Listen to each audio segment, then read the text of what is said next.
They're not always lying to you. Sometimes they're letting you believe it yourself. You're not paranoid. You're picking up on patterns no one wants to admit are real. And the reason you feel crazy sometimes is because someone wants you to. The game isn't about shouting commands anymore. It's about control through subtle distortion. It's quiet tones, disappointed pauses, questions that plant doubt. And the worst part? It doesn't feel like manipulation. It feels like your fault. Today we step into the shadows, not to fear what's there, but to name it. What follows are 9 manipulation tactics used against you far more often than you realize. Recognize them, and you don't just see through people. You stop bleeding energy for those who never deserved your trust. Let's begin. Guilt pressure. They don't yell, they sigh. They look down. They say, "I just didn't expect that from you." This isn't confrontation, it's guilt, wrapped in quiet, designed to weaponize your empathy. You say no, and suddenly you're painted as cold, selfish, harsh, disconnected. Not because you did anything wrong, but because you disrupted a system where your compliance was expected. Why does this tactic work? Because most people would rather feel wrong than feel disliked. You weren't taught to protect your boundaries. You were trained to protect everyone else's comfort. Nietzsche warned that morality is often just a cage, a tool not for virtue but for obedience. Guilt doesn't attack your logic. It hijacks your self-image. It doesn't need to convince you. It only needs you to question yourself. So how do you fight back? By recognizing that their disappointment isn't proof of your cruelty, it's proof of their dependence on your submission. Say no, then stop explaining. You owe no justification for protecting your energy. Guilt can only win if you let someone else define what kindness means. And often, kindness is just the leash they use to keep you docile. The blame mirror. You bring something up, a lie, a boundary crossed. You're calm, direct, clear. But 5 minutes in, you're on the defensive. Not because you did something wrong, but because they flipped the lens. Suddenly it's about your tone, your reaction, your flaws.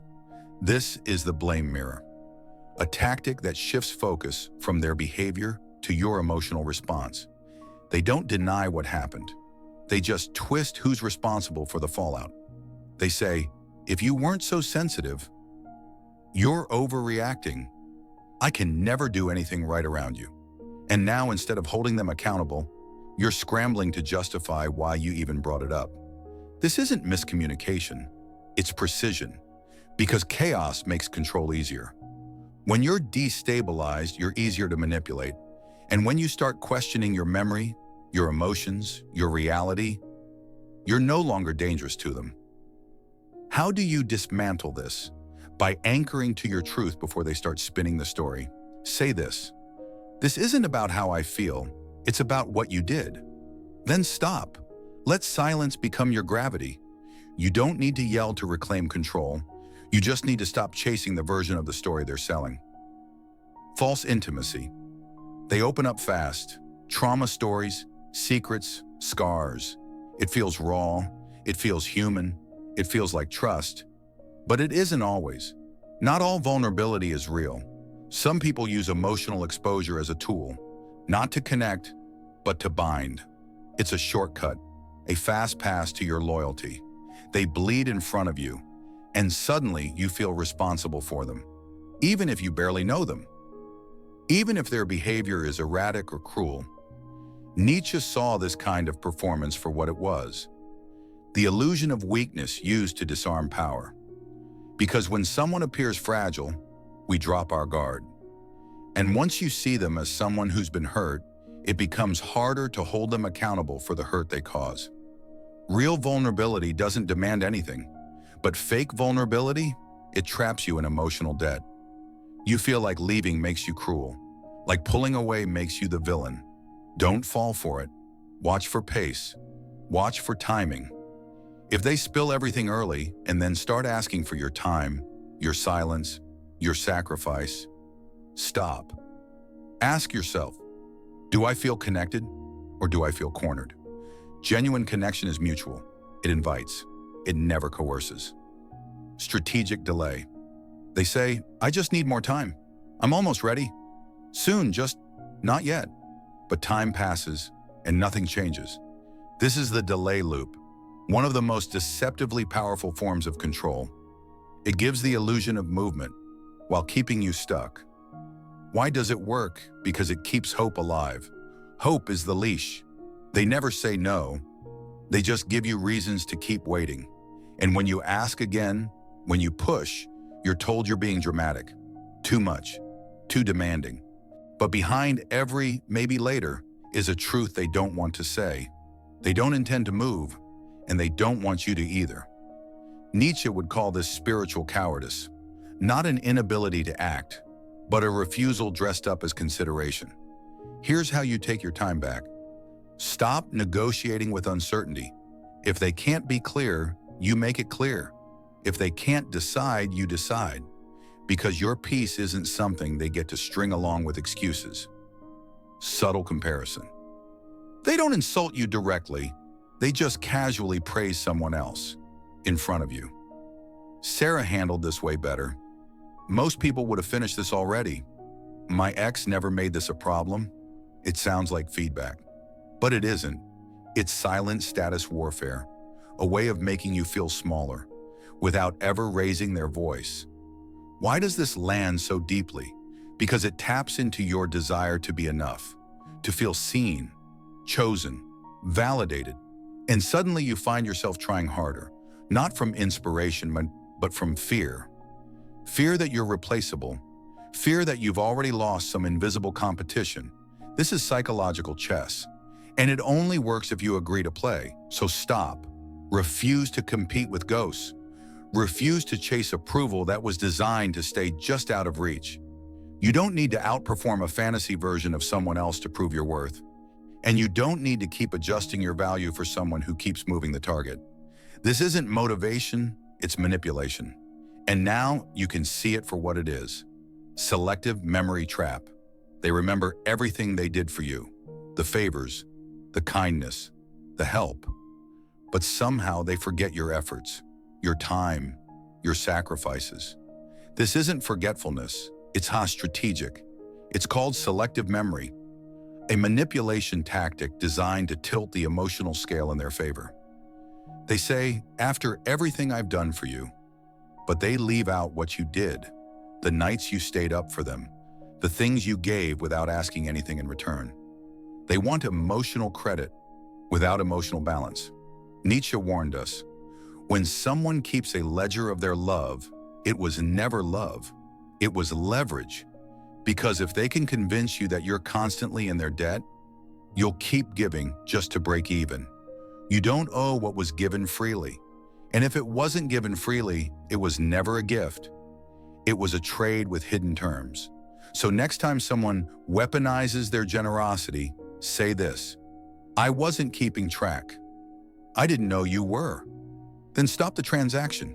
Kindness isn't real when it comes with a receipt. The broken mirror. They cross a line. They lie. They ghost. They explode. You call them out, calmly, fairly, and what happens? They crumble. I'm just damaged. You know how I am. I never said I was perfect. And now instead of accountability, you're giving comfort. Instead of repair, you're managing their emotions. This is the self-sabotage mirror. When someone uses their fragility to escape consequence, you become the caregiver, not the person who was hurt. You drop your anger because they seem so broken. But Nietzsche would remind you, real weakness doesn't shield itself from responsibility. That's not innocence. It's performance. True healing involves change, but they don't want to change. They want to reset the blame cycle so they can do it again. So you offer clarity, not cruelty. Say, I can understand your pain, but I won't excuse your behavior. You can have empathy without erasing boundaries. And when someone keeps using their past as a hall pass for their present, it's no longer your job to carry them through the same storm they refuse to step out of. Manufactured chaos. It's always urgent, always messy, always something only you can fix. They say, "I don't know what I'd do without you." You're the only one who understands. And it feels good, at first, to be needed, to be central, to be the calm in their chaos. But then it never stops. This is controlled chaos, a manipulation tactic that uses instability to keep you tethered. You become the rescuer, the emotional firefighter.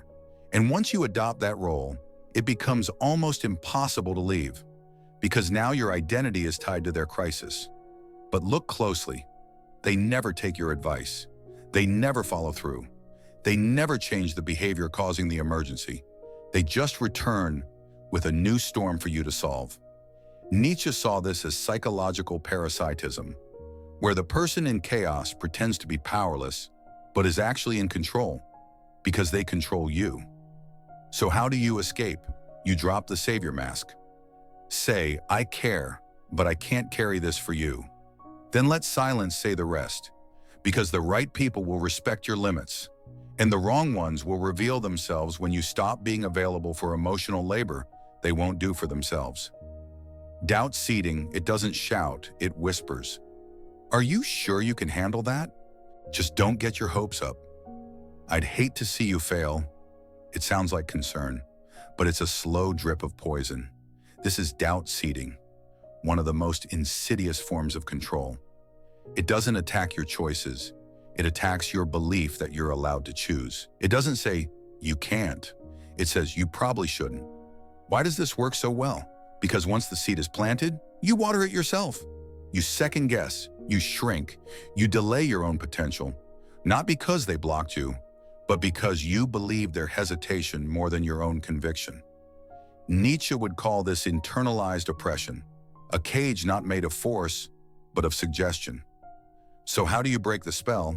By naming the voice. Ask, do I really believe this? Or did someone teach me to doubt it? Then reverse the narrative. When you hear yourself say, "I don't think I can," finish the sentence, "because someone made me believe I couldn't." And then move anyway, not to prove them wrong, but to prove to yourself that their fear is not your future. Final reflection. Now you see it, the guilt games, the shifting mirrors, the fake softness, the manufactured emergencies, the quiet comparisons, the emotional ledgers, the disguised doubt. This wasn't just miscommunication, it was architecture, built to confuse, delay, and dismantle your clarity.